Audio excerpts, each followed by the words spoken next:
তো আসসালামু আলাইকুম গাইস, আমাদের সামনে যেগুলো চারা গাছ দেখতে পাচ্ছেন এগুলো কিন্তু আমাদের মরিচের চারা গাছ। আর আমাদের কিন্তু এখানে কিন্তু অনেক কোয়ালিটিফুল কিন্তু চারা গাছ পাওয়া যায়। সো দেখতে পাচ্ছেন এটাও কিন্তু মরিচের চারা গাছ।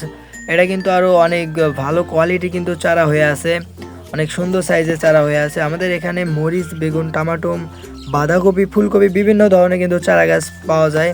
সো আপনাদেরকে এটা দেখা যাচ্ছে, এটা কিন্তু আমাদের বেগুনের চারা গাছ। সো আমি আপনাদেরকে একটা গাছ তুলে দেখা যাচ্ছি, অনেক কোয়ালিটি সম্পূর্ণ কিন্তু আমাদের এই বেগুনের গাছ কিন্তু এটা। আর এরপর কিন্তু আমি অনেকগুলো চারা গাছে আপনাদেরকে দেখাবো। সো আপনারা ফুল পর্যন্ত ভিডিওটা দেখবেন। আর যদি আপনাদের কারোর যদি চারা গাছ যদি লাগে তাহলে আমার সাথে যোগাযোগ করতে পারেন। এটা কিন্তু আমাদের কপির চারা গাছ, ফুলকপির চারা গাছ। সো গাইস দেখতে পাচ্ছেন আমাদের এখানে কিন্তু পুরোপুরি কিন্তু নার্সারি, অনেকগুলো কিন্তু এখানে নার্সারি আছে, চারপাশে অনেকগুলো নার্সারি আছে, আমারও এখানে আছে। আর এগুলো চারা গাছ কিন্তু একটু ছোট সাইজের, কিছুদিন পরে হয়তো তোলার উপযুক্ত হবে, এখনও তোলার উপযুক্ত হয় না এগুলো চারা গাছ। আমি সামনে যেগুলো মানে আগে যেগুলো দেখালাম ওগুলো কিন্তু তোলার উপযুক্ত হয়ে গেছে, ওই রকম রেডি চারা অনেকগুলো আছে। আর এগুলো যতগুলো দেখতে পাচ্ছেন এগুলো একটু ছোট সাইজের চারা গাছ। সো আমাদের এগুলো মূলত ওই এক সপ্তাহের ভিতর কিন্তু এগুলো কিন্তু তোলার উপযুক্ত হয়ে যাবে। সো আপনাদের যদি কারো যদি কোয়ালিটিফুল চারা গাছ লাগে তাহলে কিন্তু আমার সাথে যোগাযোগ করতে পারেন। আমার নাম্বার কিন্তু কমেন্ট বক্সে আমি দিয়ে রাখবো, ওখান থেকে আমার সাথে যোগাযোগ করতে পারেন। আর এখানেও দেখেন আমি একটা বেগুনের চারা গাছ দেখা যাচ্ছি। এগুলা বেগুন মূলত আমরা কিন্তু এগুলো ছিটিয়ে ফেলাই এখানে, তাও কিন্তু অনেক কোয়ালিটি ফুল কিন্তু চারা গাছই হয়।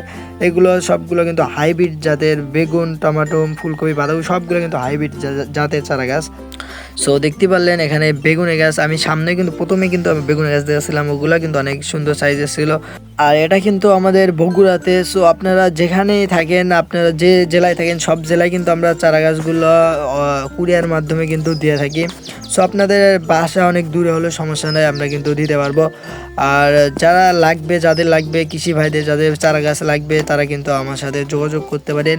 আমি আবার বলতেছি, আমার নাম্বার কিন্তু আমি কমেন্ট বক্সে দিয়ে রাখছি, ওখান থেকে আমার নাম্বার নিয়ে আমার সাথে যোগাযোগ করতে পারেন। আর আপনারা কিন্তু চাইলে কিন্তু আমাদের সাথে যোগাযোগ করে আমাদের এই নার্সারিতে এসে কিন্তু চারা গাছগুলো দেখে নিয়ে যেতে পারেন, কোনো সমস্যা নেই। আপনাদেরকে বলছি না যে আমার থেকে মানে একবার কুরিয়ার মাধ্যমে লওয়া লাগবে, সেরকম কোনো ব্যাপার না।